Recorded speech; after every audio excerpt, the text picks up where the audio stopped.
મિત્રો અષાઢ મહિનો બેસી ગયો હતો. દરેક ખેડૂત પોતપોતાના ખેતર સાફ કરી રહ્યા. એવા સમયે એક ખેડૂત પોતાના દીકરાને સાથે લઈને ખેતર સાફ કરવા જાય છે. આમ ગુજરાતી ભાષામાં આપણે પ્રાદેશિક ભાષામાં જેને કે પ્રાદેશિક ભાષાની આજે વાત થઈ કે જેને ઠળો સાફ કરવા કે બધું સાફ કરવા જે સાફ કરતા હતા. એવા જ સમયે એક જાન નીકળે છે. ત્યાં વરરાજા જાય છે અને જાન જાય છે અને જાનને જોઈને બાળક ખુશ થાય છે. પપ્પાને પૂછે છે, મમ્મીને, પપ્પા આ શું છે? તો કે બેટા જાન જાય છે. મમ્મીને પૂછે કે જાન જાય છે, સારું બેટા. પણ પપ્પા મારે પણ જાનમાં જતું. બેટા આપણાથી ના જવાય, આ તો બહાર ગામની જાન છે, ઘણી દૂર જાય છે. એટલે જાનમાં જાય તો પપ્પા શું કરે? તે કે લગન કરે. તો કે લગન કરે? તે કે પપ્પા મારે લગન કરવું છે. કે લગન તો બેટા હજી વાર છે, તું નાનો છે, તારો લગન થઈ જાય. ના પપ્પા, ના મમ્મી, રાજહટ, સ્ત્રીહટ, બાળહટ અને જોગીહટ, આ ચાર હટ છે. એક કોઈ દિવસ હટ પકડે ને તે દિવસે આપણે મમી જવું પડે. એટલે આ ચાર હટની સામે કોઈ પણ માણસ નમી જતો હોય ત્યારે પેલા બાળકે હટ પકડી, ના પપ્પા, એને પાછળ એને મમ્મીને સાફ કરવા દેતો નથી, એના પપ્પાને સાફ કરવા દેતો નથી. સમય થઈ જાય છે, જાન તો જતી રહી અને બપોરનો સમય થાય છે. છતો બાળક હટ પકડે છે કે ના મારે પાણી નથી પીવું, ના મારે કશું જ કરવું નથી. પપ્પા, મમ્મી, મારે લગ્ન કરવું છે. એટલે લગ્ન બેટા ના થાય ના તો નહીં. એટલે પપ્પા પછી ગુસ્સે થયા. જા તને જેવી ગમે તેવી લઈ આવ. શું કીધું? જા તને ગમે તેવી લઈ આવ. એટલે પેલા દીકરાને આવું સાંભળ્યું એટલે દીકરાએ તો એટલું કીને છોડી દીધો હાથમાંથી. દીકરો તો જે તરફ જાન જતી હતી તે તરફ દોડતો દોડતો જાય છે.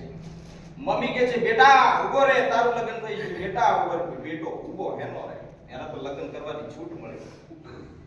ત્યાંથી નીકળી જાય છે, જંગલમાં જાય છે. જંગલ વિસ્તાર હતો, જંગલની અંદર જાય છે.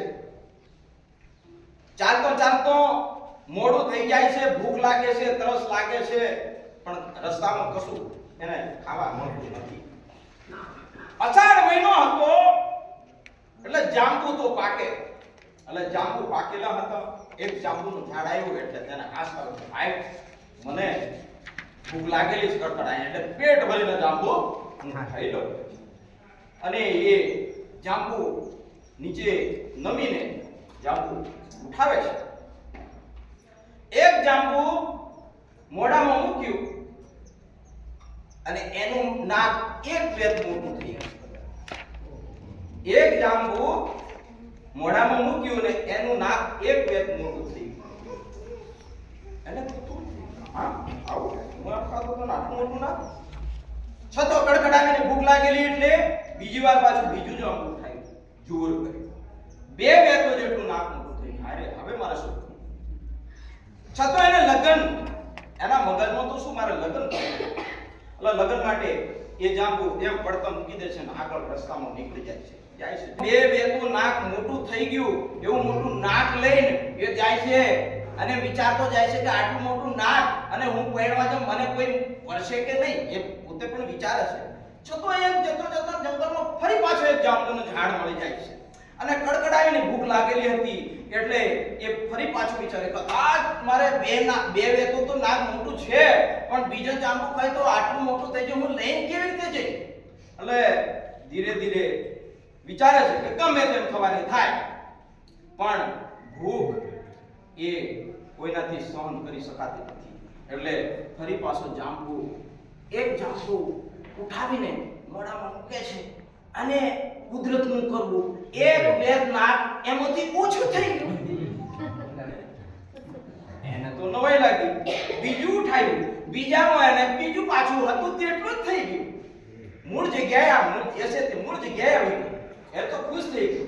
હસવું બોલે એને એના એમાંથી પડેલા જાંબુમાંથી એક પડીકી બનાવી અને ફરી પાછી દોડ મૂકી. ક્યાં?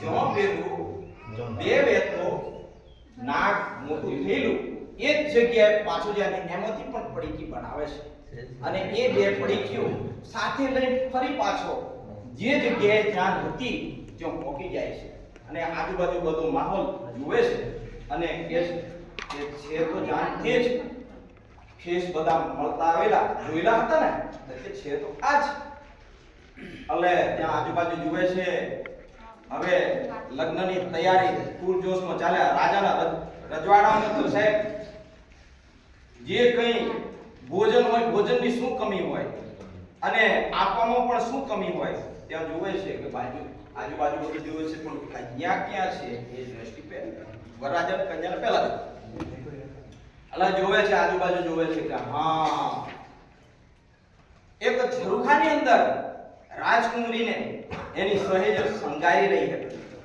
પેલી મલક હસતી હતી પણ કન્યા એને જોઈ લીધું કે હા કન્યા તો આ છે હવે વરરાજા ત્યાં છે પણ કન્યા રાજકુમાર ત્યાં બેઠા પણ કન્યા આ છે એને તો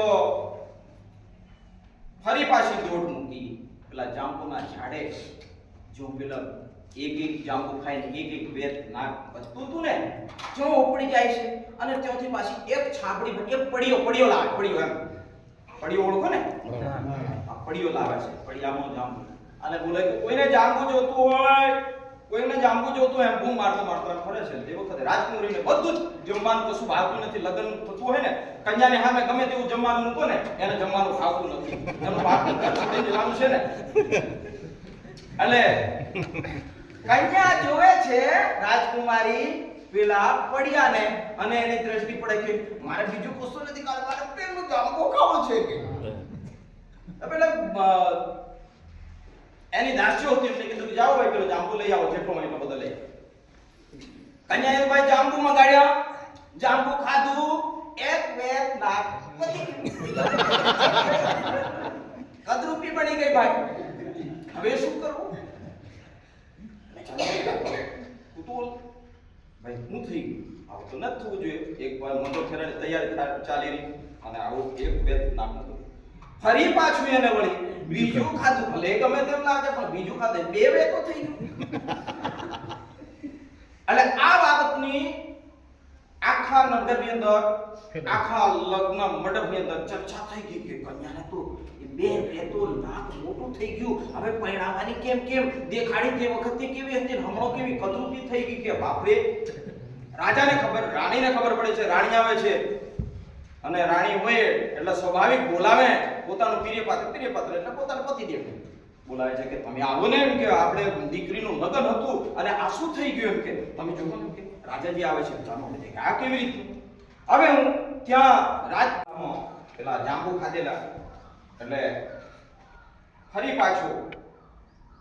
પાછો દોડ મૂકીને પેલો દીકરો જાય છે ક્યાં બીજા જાંબુ નાક જોણ ઘટતું હતું ને કે જાંબુ એ ત્યાં જાય છે ત્યાંથી પડી કે લે અને વૈદ બની જાય છે અરે કોઈ પણ જાતની ગમે તેવી બીમારી હોય દૂર થઈ જશે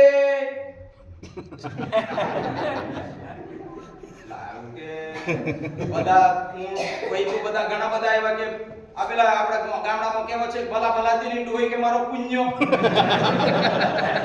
મોટા ને જોયા ગમે તેવા ભાઈ તો ડોક્ટરો આવ્યા કોઈ નથી કઈ નહીં થયું તો કે આ હું કરી દેવાનો છે કે તો કે રાજા કે બોલાવો તો ખરા બધાને તપાસ્યું નાનો ટેસ્ટ લઈ લઈએ ભાઈ પેલું शादी गरीब से होती है अमीर से होती है शादी कोई तकदीर वाले से होती है એટલે પેલો રાજાએ હુકમ કર્યો એટલે કોઈ કે કીધું કે અમારી આ રાજકુમારીને બે વે તો નાક ચડી ગયો અરે એવું તો આપણે નાસ્તા કરતા બતાવી કે શું વાત કરો તમે જીવો આમ ચાલો ક્યાં છે લઈ જાઓ પેલા કે ખુશ થઈ ગયા કે આવો નાનો છોકરો શું કરવાનો છે કે ઈ જ કરવાનો છે ત્યાં લઈ જાય છે કે આ કોઈ ચિંતા નહીં કરવાની તો આસરો છે રાજાને તારે જે જોઈએ તારે જો હું મોકો છું તને આપવાનું કાઢવું પડે રે તો એટલે જાય છે અને એક પડીકી કાઢી એક્ઝામ્પલ એક પડી કાઢી એક વેત ના ઘટી ગયું રાજા કે મને જવાબ છે બીજી પડી કે કાઢી બીજું એક પડી કે ખવડાવી દીધી પૂરું મૂળ જગ્યાએ નાક આવી ગયું દીકરી તો ખુશ થઈ ગઈ રાજા ખુશ થયા રાણી ખુશ થઈ ગઈ પછી વચન राजपूत कुल की रीति है प्राण जाए लेकिन वचन नहीं जाए एक बार वचन आपी दीधું ને બીજી વાર રાજાજી પૂછે બોલ બેટા તારે શું જોઈએ એમ કે આપણે વચને બંધાયેલા તે જોઈએ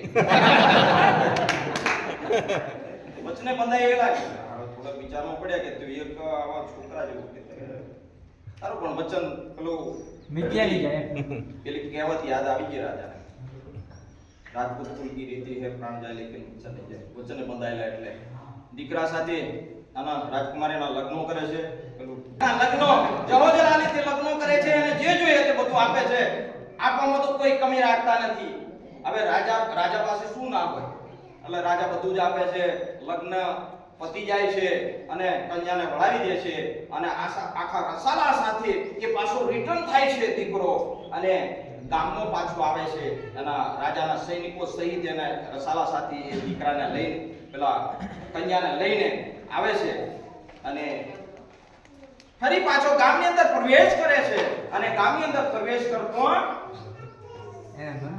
ગામ લોકો જોઈએ કે રાજાનો આમ આટલો મોટો રસાલો આવતો હોય એટલે બધા લોકો અચંભામાં પડી ગયા કે આ તો શું આવી ગયું કે ગામ લોકો નાવાનું શરૂ કરી દીધું નાઈ પડ્યા કઈ આવી ગયું રાજાનો આટલો મોટો ઘોડા આવે ને કઈ આ માણસોનો આટલો બધો રસાલા સાથે આવી ગયા શું બધા ભાગવાનું શરૂ કરી દીધું આ ભાગવાનું શરૂ કર્યું પેલા દીકરો પોતાના ઘરની નજીક જાય છે અને ત્યાં જઈને ત્યાં નજીક જાય છે અને એના મા બાપ પણ નાહે છે એ પણ નાઈ પડે એટલે ભાગ્યા આ બધા નાહે છે આપણે ના હોય દટણાયું પટણાયું વાળું છે ને એવું એટલે બધા ભાગવા લાગ્યા ત્યારે દીકરાએ મમ્માને કે બેટા બાપા ઉપર રે તમે કીધું તું ને તને ગમે એવી લઈ આવ આજે મને ગમે એવી લઈ આવ આ વાત